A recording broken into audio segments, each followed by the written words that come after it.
Oe. Unajua leo nimeona vitu vya studio live,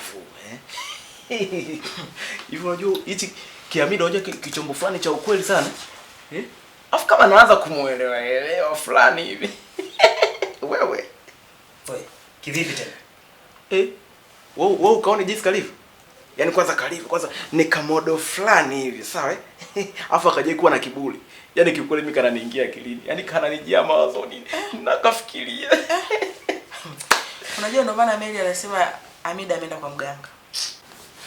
Kwa vitu vinavyoendelea hivi. Maana kila mtu humu ndani ofisini sasa hivi ni Amida. Sasa hivi imefika kwako na Ikoba.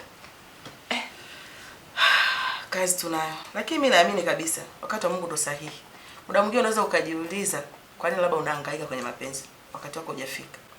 Sasa yeye Mary hasikii kabisa kuhusu gani, anaona kama vile sijui anamkosi gani. Muda mwingine subira bwana inavuta heri. Kikubwa tu tumuombe Mwenyezi Mungu, tusubirie, hatuwezi kuangania wanaume wasotutaka.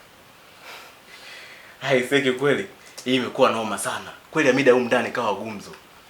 Kuna watu wanamchukia huko ndani. Kuna watu wanamchukia. Wewe tunaombea wako. Nani anamchukia? Lakini niwaambie kitu kimoja. Ile Amida ile ni chombo ya fundi. Yaani namaanisha kwamba ile ni chombo ya boss. Hakuna mtu ambaye anaweza akai. Domo liliponza kichwa Koba. Unaongea sana. Usitishe. Kwanza tufanyeni haraka tutoke. Si unajua tuna kazi ya nje. Ndio hivi tunamalizia lakini. Sasa wewe unaongea tu. Mimi natangulia nje. Basi anichukulia na nani na karatasi zangu hapo kwa bosi. Nikukutelaza. Waka bwana mfuata Amida wewe.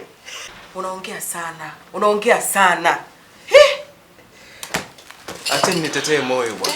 Sio mkoba wangu nimeweka wapi? Mkoba ni mimi.